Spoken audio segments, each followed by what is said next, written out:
Hi friends, welcome back to Parcham. This is Piyush, your English mentor. Fill in the blanks की एक class हमने already करी है। आज होगी सेकंड क्लास और आज भी हम देखेंगे कैसे वोकैबुलरी बेस्ड जो फिल इन द ब्लैंक्स होते हैं उनको हम आसानी से कर सकते हैं। मैंने आपको बेसिक्स में बताया था कि फिल इन द ब्लैंक्स के क्वेश्चंस दो टाइप के हो सकते हैं। पहले टाइप के क्वेश्चंस हो सकते हैं ग्रामर बेस्ड और दूसरे टाइप के क्वेश्चंस हो सकते हैं वोकैब बेस्ड। हमने डिसाइड किया था सबसे पहले हम वोकैबुलरी वाले क्वेश्चंस को करेंगे जिसमें कुछ इजी वर्ड्स होते हैं बट वो कंफ्यूजिंग होते हैं और कुछ वर्ड्स थोड़े से मॉडरेट लेवल के या कह सकते हैं थोड़े से डिफिकल्ट लेवल के भी आपके सामने आ सकते हैं। सो हमने डिसाइड किया था कि सबसे पहले वील स्टार्ट विद वोकैबुलरी। इसकी फर्स्ट क्लास हमने ऑलरेडी करी है। आज करेंगे वोकैबुलरी की सेकंड क्लास और सबसे पहले मैं रिवील करूंगा जो लास्ट क्लास में मैंने पूछे थे क्विज के कुछ क्वेश्चंस, उनके आंसर्स को। तो शुरू करते हैं आज की क्लास को और देखते हैं आज की क्लास में हमारे पास में कौन से नए क्वेश्चन है जो डिस्कस करने हैं। But before that let me tell you, SSC English का कंप्लीट कोर्स लॉन्च हो चुका है। आप जा सकते हो परचम क्लासेस की एप्लीकेशन पे। अगर आप न्यू हो आप प्ले स्टोर या ऐप स्टोर से डाउनलोड कर सकते हो परचम क्लासेस। वहां पे आपको परचम क्लासेस के अंदर एसएससी इंग्लिश का कंप्लीट कोर्स देखने को मिल जाएगा, जहां पे आप अभी 50% तक का डिस्काउंट अवेल कर सकते हो। So go and grab it. इस क्लास में बेसिकली आपको मिलेगा recorded lectures, downloadable PDFs will be there, live problem solving sessions होंगे और डिटेल्ड पीवाईक्यूज होंगे जिनका डिस्कशन और एनालिसिस है बहुत ज्यादा इंपॉर्टेंट। इस चीज के रिगार्डिंग अगर आपको कुछ भी डाउट होता है you can contact Parcham classes at 9929507407। Same number पे you can call or WhatsApp। अगर क्वेरीज बाई चांस सॉल्व नहीं होती हैं so you have the option to mail your query at parchamclasses06@gmail.com। शुरू करते हैं आज की क्लास को और सबसे पहले रिवील करता हूं लास्ट क्लास वाले जो क्वेश्चंस थे उनके आंसर्स को, और आप फिर अपने आंसर्स को मैच करके मुझे स्कोर्स कमेंट्स में जरूर बताइएगा। I keep on monitoring them. चलिए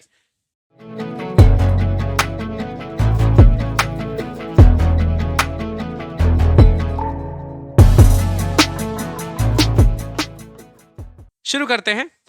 लास्ट क्लास के जो क्विज क्वेश्चंस थे उसमें फर्स्ट क्वेश्चन था the flash of the torch dash a cobra. इसमें करेक्ट आंसर है option number fourth, that is revealed. ठीक है, चलिए नेक्स्ट क्वेश्चन है question number 22। It was his dash that led him to penury. Penury का मतलब होता है गरीब होना, बहुत दरिद्र सा हो जाना, जिसके पास पैसों की बहुत ज्यादा कमी हो। सो इसके लिए ऑप्शन नंबर 3 होगा करेक्ट चॉइस। एक्स्ट्रा वेगेंस का मतलब होता है बहुत ज्यादा खर्चे करना, है ना, अयाशी करना या बहुत ज्यादा खर्चे करना। So extravagance would be the correct choice. Next question था 23। Gita was known to be a dash so nobody interested any important work to her. Options थे joker, worker, shocker and shirker. Correct choice would be option number fourth. Shirker का मतलब होता है जो काम को टाले या फिर काम को ज्यादा इंपॉर्टेंस ना दे, उसको शर्कर बोलते हैं। ठीक है, चलो question number 24। The statue was so dash that people stared at it in horror। अब डर से कोई देख रहा है तो कैसा होगा स्टैचू? बहुत डरावना होगा। ऑप्शन ने क्या है? ग्रोटेस्क। ग्रोटेस्क का मतलब होता है बहुत भयानक या बहुत डरावना सा होना इन अपीयरेंस। चलो नंबर 25 पे लास्ट क्वेश्चन था क्विज का। He was caught red handed and could not dash the charges. अब यहां पे है रंगे हाथों पकड़ा गया था और अपने जो ब्लेम्स या चार्जेस लग रहे थे उसको वो मना ना कर पाया। क्यों? क्योंकि ऑलरेडी उसको रंगे हाथों पकड़ लिया गया था। For this we have this word refute. तो करेक्ट आंसर हो जाएगा ऑप्शन नंबर 1। ठीक है, आई होप ये सबको क्लियर होगा। अब आप मेरे को कमेंट्स में बताइए आपके कितने कितने स्कोर्स आए हैं। चलिए आज का क्वेश्चन नंबर फर्स्ट यानी कि क्वेश्चन नंबर 26 से बात करते हैं। Unhappy about the treatment meted out to her, Shanti dash demanded justice. पहला है sumptuously, then it's voraciously, third is spasmodically and then it is vociferously। अच्छे खासे वर्ड्स हैं, चलो देखते हैं एक करके। पहला है sumptuously, इसका मतलब होता है बहुत ज्यादा जाइंट होना, बहुत ज्यादा बड़ा होना। सो sumptuously यहाँ पे बात नहीं होगी बिकॉज यहाँ पे क्या है कि जो ट्रीटमेंट मिला था वो उसके हिसाब का नहीं था या फिर वो हील करने लायक ट्रीटमेंट नहीं मिला था, इसलिए शांति ने क्या किया? जस्टिस की डिमांड की। अब यहाँ पे होगा कि एक भारी भरकम जस्टिस या फिर बहुत ज्यादा बोल्ड आवाज में जस्टिस के आवाज उठाने वाला कॉन्टेक्स्ट यहाँ पे चाहिए होगा, जिसमें बोल्ड आवाज की जरूरत एक्चुअली में पड़ेगी, है ना। तो जोर शोर से आवाज वाला यहाँ पे वर्ड का रिक्वायरमेंट है। सेकंड इज वोराशियसली, जिसका मतलब खाने से होता है, जो बहुत ज्यादा टेस्ट की साइड ओरिएंटेड होते हैं, दैट इज वोराशियसली, तो टू भी बाहर हो जाएगा। देन वी हैव स्पैस्मोडिकली, इसका मतलब होता है इररेगुलर टाइम इंटरवल्स पे जो चीज हो रही होती है, तो फिलहाल ये भी यहां से बाहर निकल जाएगा। फोर्थ इज वॉसिफेरसली, इसका मतलब होता है जो बहुत ज्यादा लाउड हो या फिर जिसमें बहुत ज्यादा वॉइस वाली या नॉइस की इंटेंसिटी होती है, उसको वॉसिफेरसली बोलते हैं। यहां पे फिट हो जाएगा वॉसिफेरसली, इसलिए ऑप्शन नंबर फोर्थ लेंगे एज द करेक्ट चॉइस। देखो इसके बाद सेंटेंस होगा unhappy about the treatment meted out to her या meted out to her, Shanti vociferously demanded justice. ठीक है, तो ऑप्शन नंबर फोर्थ के साथ हम जाएंगे। चलिए 27 पे आते हैं। 27 कह रहा है the police spread tear gas dash on the protesters. अब टीयर गैस जब छोड़ रहे होते हैं तो ये नहीं देखते हैं कि किसके ऊपर ये लग रही है, मतलब इररिस्पेक्टिव ऑफ द फैक्ट कि कौन है एक्चुअली में उस क्राउड में, दे स्प्रे द टीयर गैस। ये बात पता होगी आपको। चलो पहला है indirectly, second is intensively, third is indifferently and fourth is indiscriminately. अब देखो बिना भेदभाव किए चाहे जो भी हो क्राउड में, डेफिनेटली वो उनके ऊपर टीयर गैसेस फेंक देते हैं, ये बात तो आपको पता होगी। इनडायरेक्टली का यहां पे सेंस नहीं निकलेगा। इंटेंसिवली का मतलब है बहुत ज्यादा ताकत लगाकर फेंक दिया, इससे कोई मतलब नहीं है। प्रोटेस्टर्स पे इन्होंने फेंक दिया कि प्रोटेस्टर में कोई भी हो उनके ऊपर टीयर गैसेस फेंक दी। इनडिफरेंटली का मतलब होता है उदासीन होके, ना खुश होने से मतलब है ना दुख होने से, और इस वर्ड का यहां होने से भी कोई मतलब नहीं है, इसलिए third would be out. Fourth option है इनडिस्क्रिमिनेटली, मतलब इररिस्पेक्टिव ऑफ द फैक्ट कि उस क्राउड में या मॉब में कौन है, उन्होंने टीयर गैसेस को फेंक दिया, इसलिए ऑप्शन नंबर फोर्थ के साथ हम जाएंगे। ठीक है, चलिए so it would be option number fourth. Question number 28 पे आते हैं। We are happy to dash the receipt of your order. अब जैसे मान लीजिए आपके सामने, आपके पास में या आपका कोई कंपनी है, वहां पे किसी का ऑर्डर आया है, तो क्या करते हैं उस ऑर्डर को एक्सेप्ट कर लेते हैं। लेकिन फॉर्मली जब हम ऐसा करते हैं तो इसको एक्नॉलेज करना कहा जाता है। एक्सेप्टेंस एक्चुअली में लिटरल वाली होती है, लेकिन जब हम हाइपोथेटिकल या इमेजिनरीली किसी चीज को एक्सेप्ट करते हैं तो उसको एक्नॉलेज करना कहा जाता है। ठीक है, so we are happy to dash the receipt of your order, मतलब आपके ऑर्डर जो रिसीव हुआ है उस पे हम खुश है बहुत, उसको एक्सेप्ट करके हम बहुत खुश हैं। तो देखो एडमिट की जरूरत तो यहाँ पे है ही नहीं, एक्सेप्ट हम लिटरल चीजों को करते हैं एंड एक्नॉलेज करते हैं, मतलब चीजों को ऑफिशियली एक्सेप्ट कर लेने को हम एक्नॉलेज बोलते हैं, ध्यान रखना। सो एक्सेप्ट की जगह we would prefer acknowledge. Respond यहाँ पे सेंस नहीं देगा। ठीक है, we are happy to respond यहाँ पे, अच्छा बाई चांस रिस्पॉन्ड अगर फिट करना होता तो क्यों नहीं हो सकता यहाँ पे, it should be we are happy to respond to the receipt of your order, कुछ ऐसा होना चाहिए था, तब हम यहाँ पे रिस्पॉन्ड लिख सकते थे। यहाँ पे टू मिसिंग है, इसलिए रिस्पॉन्ड का आना यहाँ पे पॉसिबल नहीं है। It should be option number 3। चलो 29 पे आते हैं। All jobs are respectable dash of their nature. ठीक है, हर जॉब रिस्पेक्टेबल है, मतलब सबकी इज्जत करना चाहिए, कोई भी जॉब हो। अब यहाँ पे चाहे वो कोई सा भी जॉब हो, ठीक है, तो यहां पे कौन सा वर्ड भरेंगे जिसका मतलब हो चाहे जो भी जॉब हो, ऐसा मतलब किसका निकलेगा। ऑप्शंस में पहला है इररिलेवेंट, दूसरा है immaterial, third is irresponsible and fourth is irrespective. अब यहाँ पे इररिस्पेक्टिव अब अगर हम लेंगे, इसका मतलब हो जाएगा कि चाहे जो भी नेचर हो जॉब का या चाहे जो भी जॉब की कैटेगरी हो, हमको हर जॉब को रिस्पेक्टेबल कंसिडर करना चाहिए या सारी जॉब्स रिस्पेक्टेबल होती हैं। So we would go with irrespective of their nature. ये बहुत कॉमन सा सेंटेंस है, आपने सुना भी होगा। इररिलेवेंट लिखेंगे तो सेंस गलत हो जाएगा। इममटीरियल का मतलब है हाइपोथेटिकल हो जाना, मतलब रियल लेवल से कनेक्शन हट जाना, इममटीरियल ये हो जाएगा। इररिस्पॉन्सिबल ऑफ देयर नेचर, यहाँ पे रिस्पॉन्सिबिलिटी हटाई जा रही है, मतलब जो बिल्कुल गैर जिम्मेदार है अपने नेचर के लिए या जो उसकी कैटेगरी है जॉब की वो गैर जिम्मेदार हो गई। तो ये इररिस्पॉन्सिबल, इममटीरियल और इररिलेवेंट कोई भी यहाँ पे सेंस बना ही नहीं पा रहा है। It should B the only one that is irrespective, मतलब इससे मतलब नहीं कि जॉब का कैटेगरी क्या है, हर जॉब क्या होती है, रिस्पेक्टेबल होती है। That's how option number 4 would fit. चलो नेक्स्ट पे आते हैं, नंबर 30th पे। This is hopes of a settlement depends on the dash of the discussion. Settlement होगा कि नहीं, इस बात की जो होप है वो किस चीज पे डिपेंड करती है कि मीटिंग का रिजल्ट क्या निकलेगा। ठीक है, रिजल्ट के लिए देखो फाइंडिंग्स तो नहीं, जो भी मिल रहा है उसमें, किसी भी एक्सकेवेशन में जो मिलता है उसको फाइंडिंग्स बोल सकते हैं। फिर ब्रेक थ्रू का मतलब होता है एक प्रॉपर पोजीशन पे पहुंच जाना, तो ब्रेक थ्रू का जरूरत नहीं है यहाँ पे। रेजोल्यूशंस का मतलब होता है जिस चीज के लिए आप बहुत ज्यादा एडमेंट होते हो, जिस चीज के लिए बहुत ज्यादा डिटरमाइंड होते हो, उसको रेजोल्यूशंस कहते हैं, तो ये भी बाहर हो जाएगा। आउटकम का मतलब होता है आउटपुट हो सकता है या फिर रिजल्ट्स हो सकता है, आउटपुट या फिर रिजल्ट्स हो सकता है, या डिसीजंस हो सकता है, या डिसीजंस हो सकता है। सो यहाँ पे करेक्ट सेंटेंस का जो फिलर होगा that would be outcome. So option number 2 के साथ हमें जाना पड़ेगा, and the correct sentence would sound something like hopes of a settlement depends on the outcome of the discussion. कि डिस्कशन के बाद क्या आउटकम निकलता है उसके बेसिस पे हम ये डिसाइड करेंगे कि सेटलमेंट होगा या नहीं होगा। ठीक है, चलो नेक्स्ट पे आते हैं, नंबर 31 पे। 31 says 700 men worked for 10 years to dash the Borbother temple in Java to its former glory। ठीक है, 700 आदमियों ने 10 साल तक काम किया, किस चीज के लिए? इस टेम्पल को रिस्टोर करा है, जावा का जो टेम्पल था उसको अपनी वापस जैसी स्थिति थी, जैसी कंडीशन थी उसमें वापस ठीक किया है। ठीक है, अब ऑप्शंस में है पहला restore, then we have give, ये गलत हो जाएगा।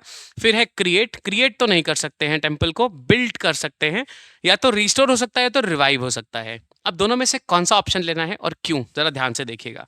रिस्टोर का मतलब होता है जैसी कंडीशन में है वैसी कंडीशन में वापस ले आना। ठीक है, जैसी कंडीशन में है कोई चीज थी वैसी कंडीशन में वापस ले आना।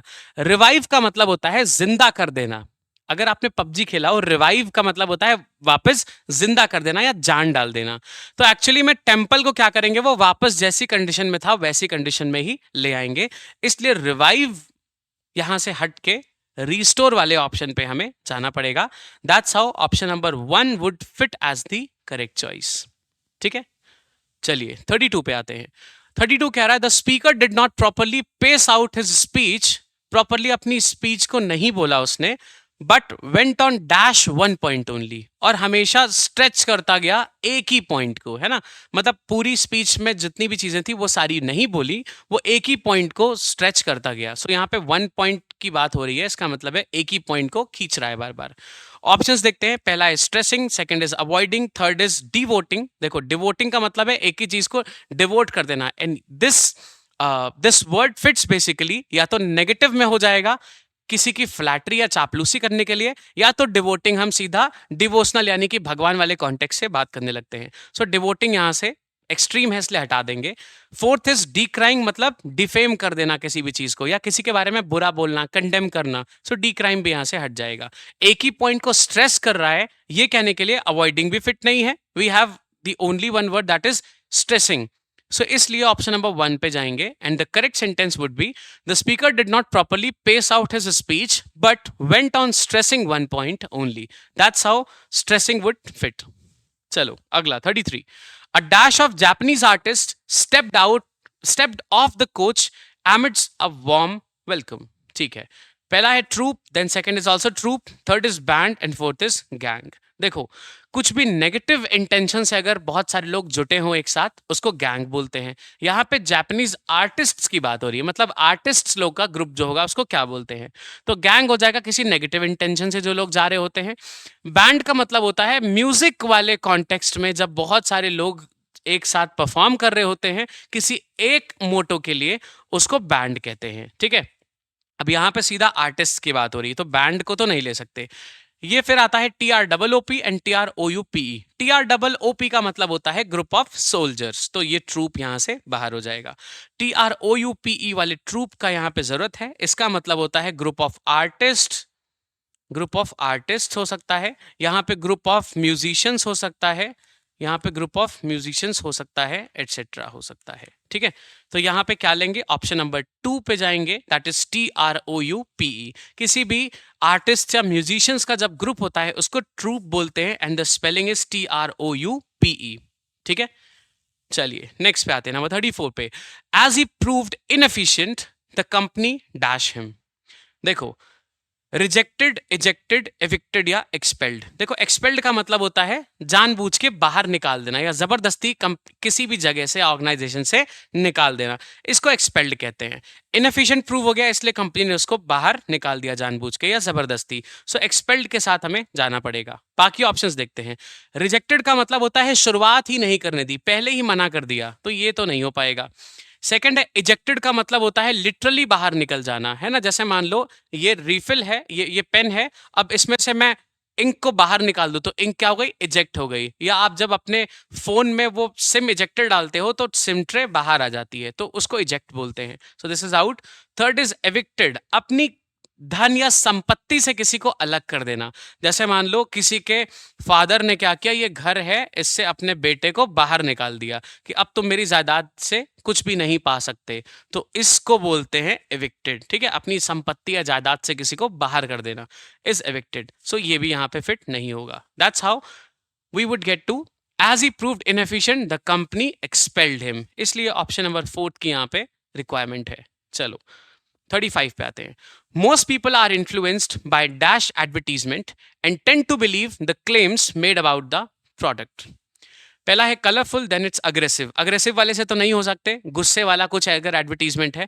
एफिशिएंट एडवर्टीजमेंट या विगरस एडवर्टीजमेंट्स। देखो हर एडवर्टीजमेंट एफिशिएंट तो होगा ही, कुछ ना कुछ लोगों को तो अट्रैक्ट करेगा ही। अगर वो बहुत गंदा है तब भी कुछ ना कुछ चंक को वो अट्रैक्ट करेगा कि यार कितना गंदा एडवर्टीजमेंट बना दिया। सो एफिशिएंसी पे बात नहीं होगी। विगरस का मतलब होता है बहुत भड़काऊ सा, तो इसकी बात नहीं है यहाँ पे। एक्चुअली मैं कहना क्या चाहते हैं कि बहुत सारे लोग क्या होते हैं, तड़कते भड़कते जो एडवर्टीजमेंट्स होते हैं, मतलब जैसे आप कह लो कि वो लक्स की जो ब्रांड एम्बेसडर हैं करीना कपूर, वो लक्स से नहाती होंगी। आपको लगता है इतनी बड़ी स्टार, इतना सारा प्रॉपर्टी होने के बाद करीना कपूर को लक्स से नहाने की जरूरत पड़ेगी? तो ऐसे जो भड़काऊ से ऐड होते हैं ना, लोग जनरली क्या करते हैं, इनके भड़काऊ का मतलब पॉजिटिव वाला भड़काऊ है, मतलब जिसको बोल सकते हैं बहुत ज्यादा कलरफुल सा ऐड जब बनाते हैं कि यार ऐसा हो रहा है, आपको भी ऐसा करना चाहिए, तो फिर लोग क्या होते हैं उन्हीं के बेसिस पे थोड़ा सा मतलब डेविएट हो जाते हैं उसी साइड में, और फिर अल्टीमेटली उनको लगता है कि यार ऐसा नहीं होना चाहिए था। ठीक है, तो इसके बाद में ये हम लेंगे कलरफुल। इसका मतलब कलरफुल का एक्चुअली कलरफुल नहीं है। कलरफुल का यहाँ पे मतलब है ऐसा कोई चीज जो आपको भ्रमित कर सके, या फिर जिसको जो आपको देख के लग रहा हो कि यार ये तो बहुत अच्छी चीज है, उस हिसाब के कलर्स यहाँ पे मेंट करता है ये option. So most people are influenced by colorful advertisements and tend to believe the claims made about the product. तो इस हिसाब से colorful would fit here. That's how option number 1 would be the choice. 36 पे आते हैं. She was relieved to hear from the doctor that the tumor was not malignant, it was dash. देखो malign का मतलब हमेशा बुरा होता है, MALIGN का मतलब हमेशा होता है बैड। अगर इसका मुझे ऑपोजिट चाहिए हो तो मैं बेनाइन ले लूंगा, BENIGN। इसका मतलब होता है गुड। जब भी कभी मेरे पास में ऐसा वर्ड होगा जिसमें MALE लिखा होगा तो उसका मतलब बैड होता है। ऐसे ही मलाइन बना है, मलाइनेंट हो सकता है, मेलिफिशेंट हो सकता है, मेलेफैक्टर हो सकता है, बहुत सारे वर्ड्स हो सकते हैं, इन सबका मतलब बैड होगा। लेकिन अगर मुझे इनका ऑपोजिट लेना है तो मैं benign, benefactor, beneficent, benevolent, benediction, ये सारे वर्ड्स को ले सकता हूं। अब यहां पे कह रहा है कि उसको रिलीफ हो गया था क्योंकि डॉक्टर ने उसको बोला था कि जो ट्यूमर है वो मलाइनेंट नहीं है, वो क्या है, अब मलाइन का मतलब बैड हो गया। तो यहां पे जो भी ऑप्शन मैं फिल करूंगा वो हमेशा गुड वाला कॉन्टेक्स्ट मुझे देना चाहिए मीनिंग्स में। तो पहला एक्सपोज्ड है, बाहर हो जाएगा। बेनाइन पॉजिटिव है, ये इन हो जाएगा। डिस्कवर्ड की बात नहीं होगी, सीजेबल की बात नहीं होगी। देखो यहां पे बेनाइन हो जाए क्योंकि गुड का मीनिंग सिर्फ यही दे रहा है। So benign would be the only choice left with us. That's how option number 2 would be the correct choice. चलिए 37 पे आते हैं। Little girl was knock down by a speeding car and she lost her dash immediately. अगर किसी बच्ची को किसी speeding car ने गलती से टक्कर मार दी है तो क्या होगा, अपना होश खो बैठेगी वो, है ना। तो होश के लिए कौन सा होता है, पहला है कंसाइंस, दूसरा है conscientious, then it's conscious, fourth है कॉन्शियसनेस। देखो होश या बेहोश के लिए हम क्या बोलते हैं, कॉन्शियसनेस हम यूज करते हैं होश में रहने के लिए, ठीक है। और अगर बेहोश हो जाता है तो बोलते हैं ना अनकॉन्शियस हो गया वो। देखो कंसाइंस का मतलब क्या होता है, कंसाइंस का मतलब ऐसी चीज जो आपको राइट या रॉन्ग बताती है उसको कंसाइंस बोलते हैं, ये बाहर हो जाएगा। कंसाइंशियस का मतलब होता है जो बहुत सोच समझ के बोला गया हो या किसी के हिसाब से चीजें सोच समझ के करी गई हो, दैट इज कंसाइंशियस, ये बाहर हो जाएगा। फिर आता है कॉन्शियस। कॉन्शियस का मतलब होता है आप होश में हो कि नहीं ये चीज को बताना, यानी कि कॉन्शियस का मतलब होता है राइट या रॉन्ग वाले कॉन्टेक्स्ट पता होना। तो कॉन्शियस नहीं, वो कॉन्शियसनेस खोएगी, मतलब होश अपने खो देगी, इसलिए कॉन्शियस यहां से हटा देंगे। Conscience and conscious are very much relevant, इसलिए थर्ड भी बाहर हो जाएगा। ऑप्शन नंबर फोर्थ के साथ वील गो। नंबर 38 पे आते हैं। The boy was dash of cheating in the examination. अब ऑप्शंस में है कंडेम्ड। कंडेम्ड का मतलब होता है क्रिटिसाइज करना किसी को भी, है ना, तो कंडेम्ड यहां से बाहर हो जाएगा। अब second is accused, third is charged, fourth is punished of cheating. देखो ऑफ लगा हुआ है यहाँ पे, तो जो भी वर्ड होगा उसके बाद में ऑफ फिट होना चाहिए। इकलौता वर्ड है अक्यूज्ड। चार्ज के बाद भी नहीं, पनिश्ड के बाद भी आप ऑफ नहीं फिट कर सकते, इसलिए सिर्फ ऑप्शन नंबर 2 के साथ ही जाना पड़ेगा। क्लियर है बात? चलो 39th पे आते हैं। The police push the people back to make dash for prime minister's car to pass. देखो प्लेस और एरिया तो नहीं बनाएंगे, रास्ता देने की यहां पे बात हो रही है। वी हैव पैसेज या फिर वे। एक छोटा सा फ्रेज होता है टू मेक वे। क्या फ्रेज क्या होता है? टू मेक वे, इसका मतलब क्या होता है? रास्ता देना किसी को, कि मतलब आप पहले जाइए, ऐसे है ना, तो उसको टू मेक वे बोलते हैं। तो यहाँ पे मेक के बाद में पैसेज है और वे है। अगर मैं टू मेक वे लेता हूं तो ये डेफिनेटली इसके साथ में फिट हो जाएगा। टू मेक पैसेज नहीं हो सकता, आप पैसेज नहीं बना सकते, वो ऑटोमेटिकली बिल्ड होता है, इसलिए मेक वे कहा जाता है। भले आप एक प्रॉपर रास्ता बना ना रहे हो, सिर्फ दे रहे हो, उसको भी टू मेक वे बोलते हैं।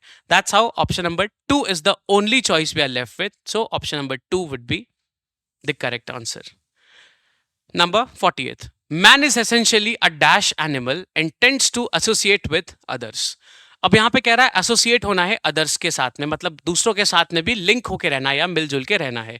तो आदमी कैसा होगा जिसको दूसरों के साथ भी मिलके रहना होगा? या तो वो सोशल होगा, सोशल एनिमल होता है आदमी, लेकिन यहाँ पे सोशल तो है ही नहीं। मतलब ऐसा वर्ड ढूंढो जिसका मीनिंग लगभग लगभग सोशल जैसा हो। देखो सेंटिमेंटल की बात तो नहीं हो रही यहाँ पे, सेल्फिश भी नहीं, और परवर्स का मतलब होता है बहुत नेगेटिव या नीच टाइप का, सो परवर्स भी बाहर हो जाएगा।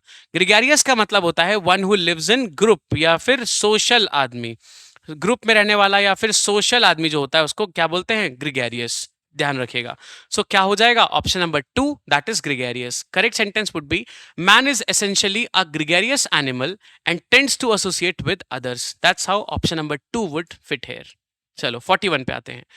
His directions to the driver were dash and helped him to reach on time. ठीक है, क्लियर रहे होंगे डायरेक्शंस, एकदम ल्यूसिड क्लियर रहे होंगे, जैसा बताया होगा वैसा ही सामने दिख रहा होगा, तभी वो टाइम पे पहुंचेगा। वर्ड्स हैं expletive, implicate, third is explicit and then it is implicit. देखो एक्सप्लेटिव का मतलब होता है गाली गलौज वाला या बुरे थोड़े शब्द लेना। इम्प्लीकेट का मतलब बेकार सा हो जाएगा, सो ये दोनों यहां से बाहर हो जाते हैं। एक्सप्लिसिट का मतलब होगा एकदम क्रिस्टल क्लियर, एंड इम्प्लिसिट का मतलब होगा जो हिडन सा हो थोड़ा सा, मतलब जो क्लियरली समझ नहीं आ रहा हो। तो कौन सा वाला लेंगे तो ड्राइवर आराम से घर आ पाएगा? डेफिनेटली एक्सप्लिसिट वाला लेना पड़ेगा, तो इम्प्लिसिट यहां से बाहर हो जाएगा। That's how option number 3 would fit here, है ना। एक्सप्लिसिटली अगर कोई बताएगा, मतलब क्लियर कट तरीके से बताएगा, तभी ड्राइवर टाइम पे पहुंच सकता है, या फिर रास्ता तभी आपको क्लियरली पता चल पाएगा। चलो 42 पे आते हैं। After initial setback all dash programmes were successful due to the initiative of the new dynamic team. अब यहां पे all dash programs की बात हो रही है। प्रोग्राम है नाउन, यानी कि इसके पहले मुझे क्या चाहिए होगा? एडजेक्टिव चाहिए होगा। मतलब जो ly वाले वर्ड्स हैं वो तो बाहर हो जाएंगे, तो ये दोनों वर्ड्स यहां से बाहर हो गए। अब कॉन्सिक्वेंट या सब्सिक्वेंट, इसमें से कौन सा वाला चॉइस होना चाहिए मेरा? देखो कॉन्सिक्वेंट का मतलब होता है रिजल्ट, और सब्सिक्वेंट का मतलब होता है आगे आने वाले। तो यहां पे after initial setback all upcoming programmes, यहां पे जरूरत किस चीज की है? अपकमिंग की। तो सब्सिक्वेंट का मतलब होता है अपकमिंग, सब्सिक्वेंट का मतलब होता है अपकमिंग, इसलिए मेरा चॉइस क्या होगा? ऑप्शन नंबर 4 एंड 1 को मैं एलिमिनेट कर दूंगा। कॉन्सिक्वेंट का मतलब होता है रिजल्ट, या कॉन्सिक्वेंटली का मतलब होता है रिजल्ट की तरफ जाने वाला, है ना, जो एंड की तरफ जाए। सो इसलिए ऑप्शन नंबर 4 के साथ मैं जाऊंगा। चलो 43 पे आते हैं। Many women in developing countries experience a cycle of poor health that dash before they are born. ठीक है, बहुत सारी वुमेन क्या करती हैं डेवलपिंग कंट्रीज में? एक्सपीरियंस करती है एक पुअर हेल्थ की साइकिल, जो उनके पैदा होने से पहले ही क्या हो जाती है? बन जाती है। तो यहाँ पे डराइव गलत है और एस्टैब्लिश गलत है, ये दोनों वर्ड्स तो यहाँ पे फिट नहीं हो रहे हैं। दो वर्ड्स जो फिट हो रहे हैं, that is originates and the second one is begins. तो बिगिंस लेंगे या ओरिजिनेट्स लेंगे? देखो ध्यान से समझो। ओरिजिनेट का मतलब होता है फर्स्ट टाइम हो, वो फर्स्ट टाइम हो, तब उसको हम बोलेंगे ओरिजिनेट्स।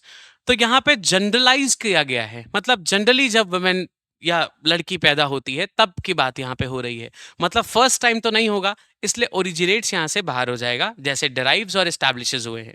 और करेक्ट आंसर में हम लेंगे option number 3, that is begins. ठीक है, चलो, एस्टैब्लिशमेंट हमेशा किसी फर्म या किसी बिल्डिंग या इस तरह की चीजों का होता है, और डेराइव तो यहाँ पे सेंस नहीं देगा। ठीक, चलो, number 44, I have to recite Tagore sonnet, it will be the dash one, sorry, I will be the dash one to do so in my school. ठीक है, टैगोर का सोनेट उसको पढ़ना है या बोलना है, सुनाना है, और कह रहा है कि मैं इकलौता होऊंगा जो अपने स्कूल में ये कर रहा हूँ, मतलब मैं पहला होऊंगा जो अपने स्कूल में ये कर रहा हूँ। अर्लीस्ट नहीं बोल सकते हैं, इनिशियल, सॉलिटरी या फिर ओनली। इनिशियल का मतलब है शुरुआती दौर में, यहाँ पे फिट नहीं बैठ पाएगा। तीसरा है सॉलिटरी, सॉलिटरी का मतलब होता है एकदम अकेले रहना, बट यहाँ पे क्या हो रहा है, इकलौता आदमी या फिर पहला मैं होऊंगा जो क्या कर रहा है, इसको अपने स्कूल में परफॉर्म कर रहा है। सो सॉलिटरी का मतलब अलग होने से हो जाएगा थोड़ा ज्यादा। ठीक है, इसलिए सॉलिटरी फिट ना बैठ के यहाँ पे ओनली वन को अगर हम करेंगे तो हो जाएगा कि इकलौता मैं ऐसा हूं जो यहाँ पे ऐसा स्कूल में कर रहा हूं, इसलिए सॉलिटरी को भी हटा के फोर्थ के साथ में मेरे को जाना पड़ेगा। चलो 45 पे आते हैं, लेट्स क्विकली डैश। ऑप्शंस है मडल, हडल, हर्डल एंड पडल। हर्डल का मतलब तो हो जाता है परेशानियां या फिर जो भी रुकावटें रास्ते में आती हैं, तो हर्डल तो यहां से बाहर हो जाएगा। अब यहां पे कह रहा है कि लेट्स क्विकली डू समथिंग, तो यहां पे एक्शंस देखते हैं कौन से हैं। देखो, मडल का मतलब होता है जिसमें बहुत ज्यादा जो मडी हो, बहुत ज्यादा मिट्टी वगैरह लगी हो जिसपे, दैट्स मडल, तो ये बाहर हो जाएगा। फिर यहाँ पे हडल है, हडल का मतलब होता है एकजुट हो जाना। जैसे मान लो कोई सीक्रेट इन्फॉर्मेशन है, आपने बोला लेट्स हडल, इसका मतलब है एक साथ सारे आ जाओ, कुछ इन्फॉर्मेशन देंगे, वो सब फटाफट सुन लेना, इसको हडल बोलते हैं। So we would go with huddle. तीसरा है पडल, इसका मतलब होता है एक पानी का कोई सोर्स हो जिसमें बहुत कीचड़ वगैरह फिल्ड हो, उसको पडल बोलते हैं। सो पुडल या पडल, आप जैसा भी बोलना चाहो, that's puddle basically. So muddle, huddle, hurdle and puddle में we'll go with option number 2, that's huddle, जिसका मतलब होता है एक साथ आ जाना, ग्रुप बना लेना। ठीक है, generally for passing a quick information. So option number 2, huddle would be the correct choice. ठीक है, now we are done with these questions. अब आते हैं 5 फिल इन द ब्लैंक्स के क्विज क्वेश्चंस पे। सो क्वेश्चन नंबर 1 है आज का, His opponents launched a political dash against him. Regimen, remission, regalia, tirade. Second question पे आते हैं, क्वेश्चन नंबर 2 आज का क्विज का, मतलब question number 47, a technology staff customer would only be dash to be presented with a new product, thriving, declarative, irritable या thrilled. Question number 48, it is raining dash, do not go out, fast, soundly, strongly या heavily.